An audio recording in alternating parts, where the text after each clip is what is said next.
बच्चों, आज हम लोग गणित विषय में प्रकरण त्रिभुज के बारे में पढ़ाई करेंगे। बच्चों, तीन भुजाओं से घिरी हुई बंद आकृति को त्रिभुज कहते हैं। त्रिभुज में तीन कोण और तीन भुजाएं होती हैं। त्रिभुज के तीनों अंतःकोणों का योग 180 अंश होता है।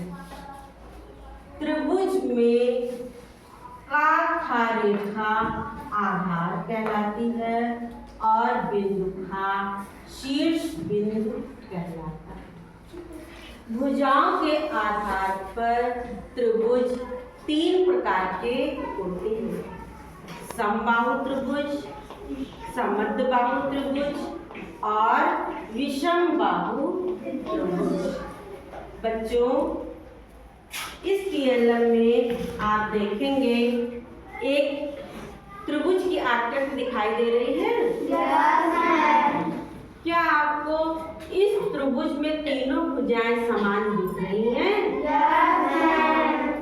जब त्रिभुज की तीनों भुजाएं समान होती हैं और प्रत्येक कोण 60 अंश का होता है तो उसे समबाहु त्रिभुज कहते हैं।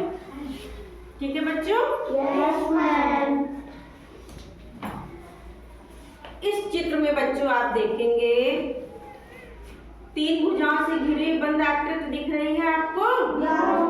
क्या आपको इसमें कितनी भुजाएं बराबर दिख रही हैं? दो भुजाएं। जिस त्रिभुज की दो भुजाएं और दो कोण बराबर होते हैं उसे समद्विबाहु त्रिभुज कहते हैं। ठीक है बच्चों?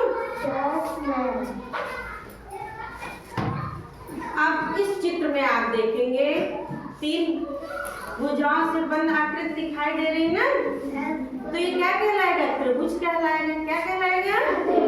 त्रिभुज कहलाएगा। क्या इस त्रिभुज में आपको तीनों भुजाएं समान नजर आ रही हैं?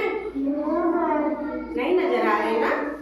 तो जब तीनों भुजाएं असमान होती हैं और तीनों कोण भी बराबर नहीं होते हैं तब उसे हम विषम बाहु त्रिभुज कहते हैं। तीनों त्रिभुज के बारे में बच्चों अच्छे से पता चल पाया?